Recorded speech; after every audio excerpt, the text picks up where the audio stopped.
pagtulong natin ay nasa pangalan ng Panginoon. Siya ang lumikha ng langit at lupa.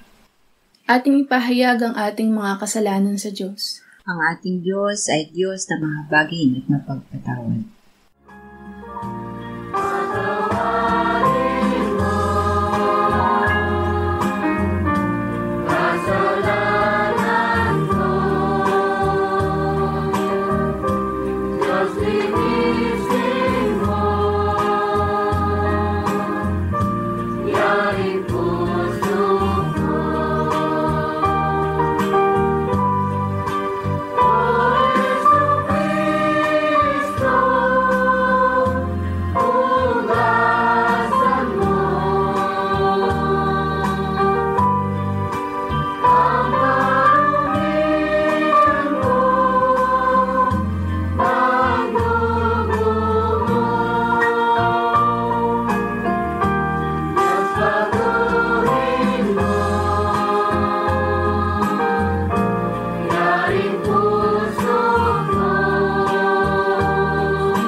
Mapalad ang tao na pinatawad na yaong kasalanan at nalimot na rin ang kanyang nagawang mga pagsalangsang.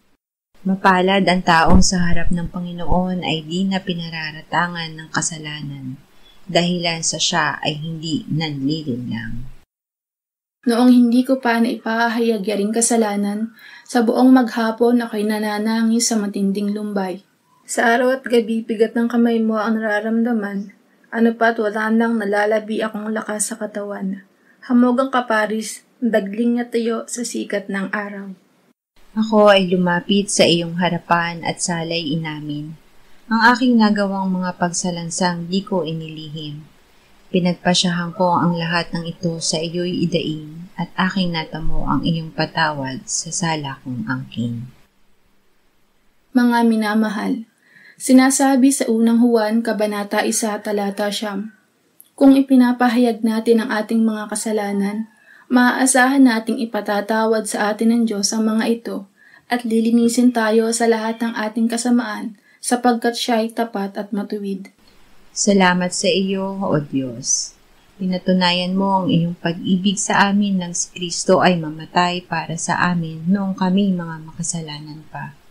Ngayon ay buksan mo ang aming mga labi at kami ay magpupuri sa iyo.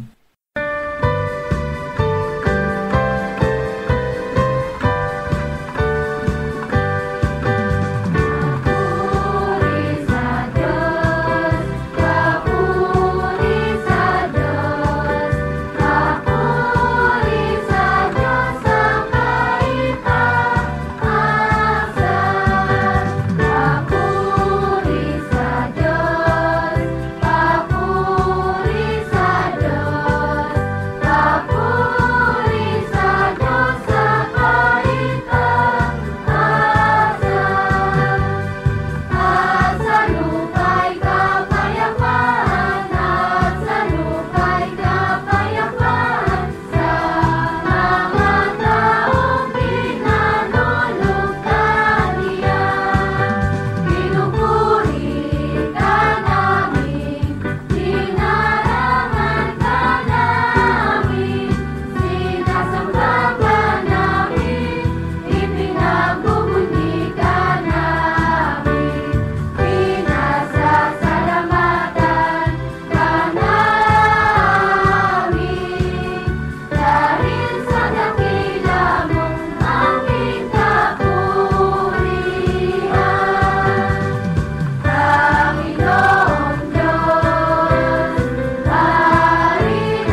Isayas 40:28-31.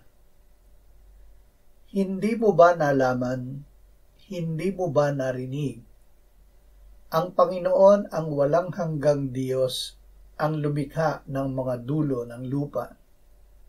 Hindi siya nanghihina o napapagod man. Walang makatatarok ng kanyang kaunawaan. Siya'y nagbibigay ng lakas sa mahina, at sa kanya na walang kapangyarihan ay dinadagdagan niya ang kalakasan. Maging ang mga kabataan ay manghihina at mapapagod, at ang mga binata ay lubos na mabubuwal. Ngunit silang naghihintay sa Panginoon ay magpapanibagong lakas. Sila'y paiilang lang na may mga pakpak na parang mga agila. Sila'y tatakbo at hindi mapapagod. Sila'y lalakad at hindi manghihina. Lakas mula sa pinakamakapangyarihan. Ang ating Diyos ang pinakamakapangyarihan. Wala tayong kakayahang iligtas ang ating sarili, kaya't ibinigay niya ang kanyang bugtong na anak, ang ating Panginoong Jesucristo, upang siya ang magligtas sa atin. Tayong lahat ay mahina, kaya't Diyos mismo ang nagbibigay sa atin ng kanyang lakas upang tayo ay mabuhay, lumaki, lumakas, lumago at mamunga sa pamamagitan ni Jesus. Sa ating kamangmangan ay sa sarili tayo humahanap ng lakas. Ngunit ipinaalam sa atin ng Diyos na siya ang nagbibigay sa atin ng lakas mula sa kanyang kapangyarihan.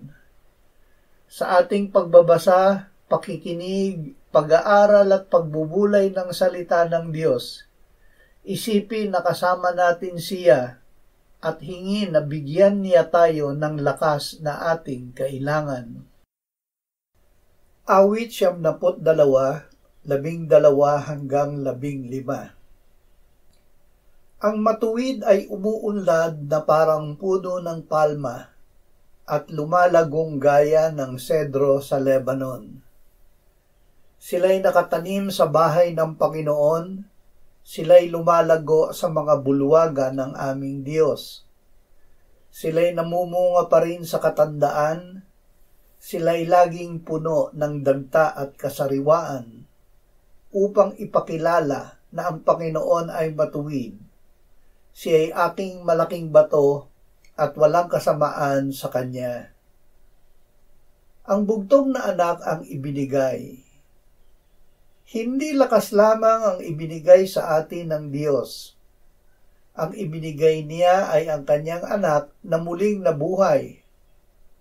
Ang anak ang kapangyarihan at karunungan ng Diyos. Siya ang ating puno ng ubas.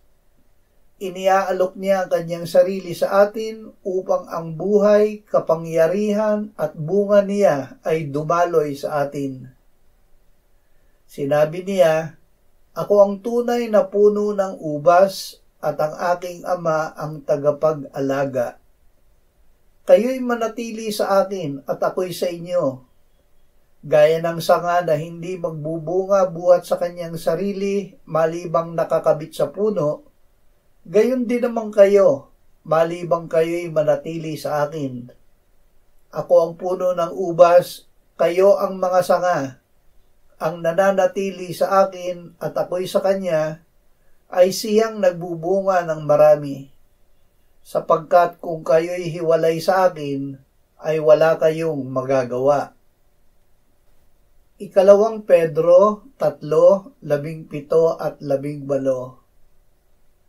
Kaya't kayo, mga minamahal, yamang nalalaman na ninyo noon pa ang mga bagay na ito, mag-ingat kayo, baka mailigaw kayo sa pamamagitan ng kamalian ng masasama at mahulog kayo mula sa inyong sariling katatagan.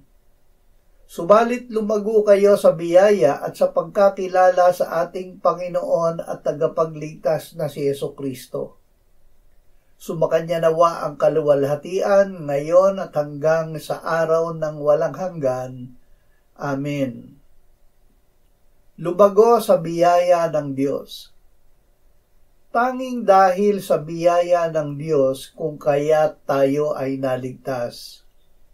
Hindi ito dahil sa ating mga gawa. Ito ay kaloob ng Diyos. Tanging sa biyaya ng Diyos tayo posibleng lumago.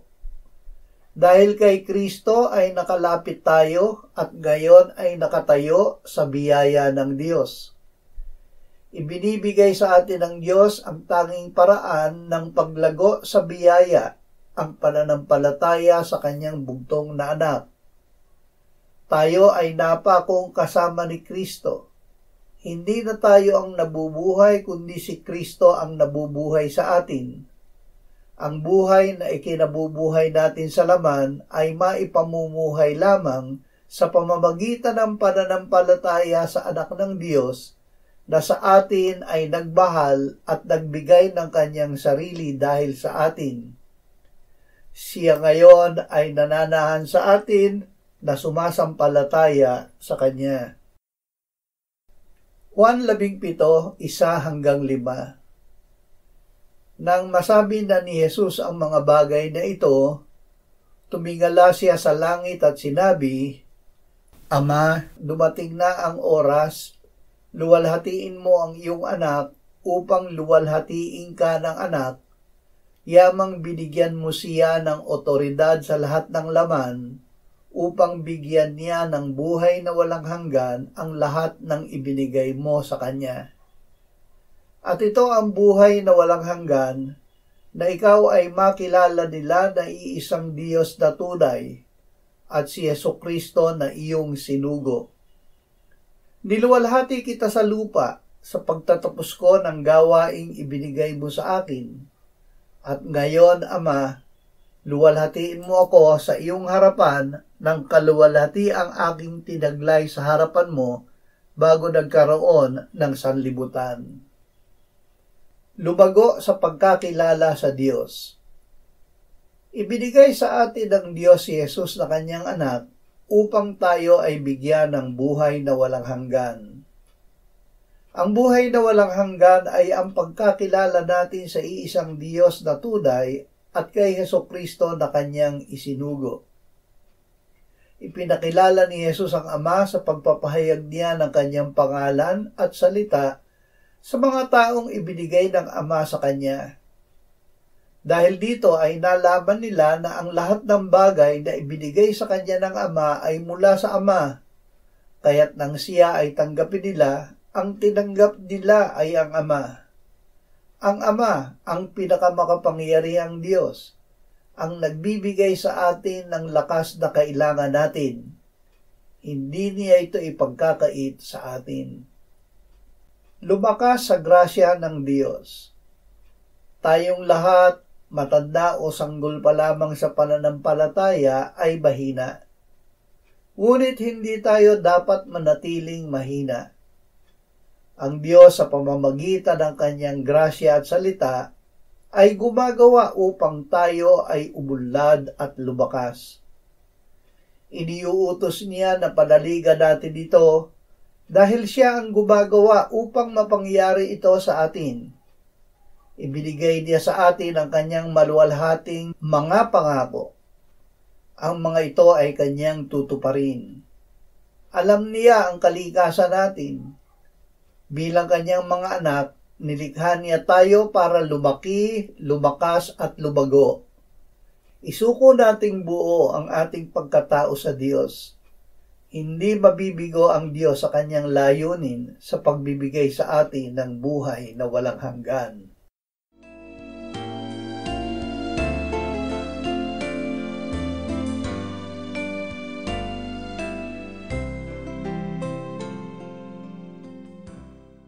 Manalangin tayo.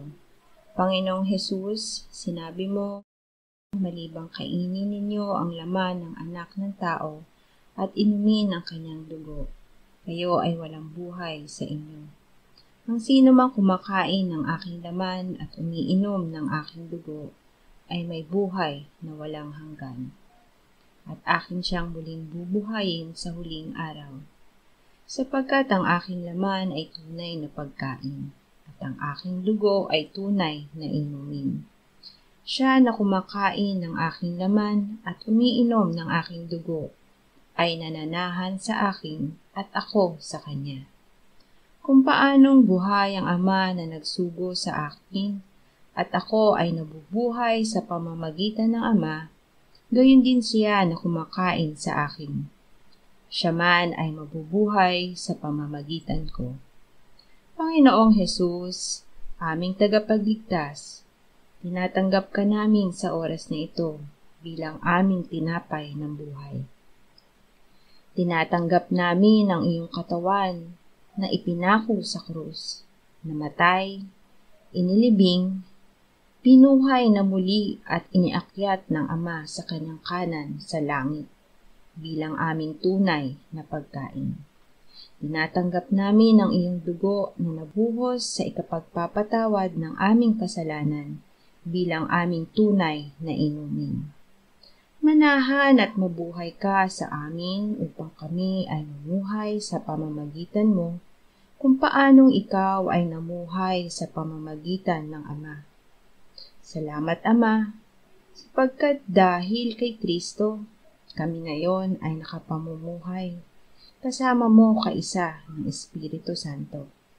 Sa iyo ang lahat ng kalwalhatian, ngayon at magpakailanman. Amen.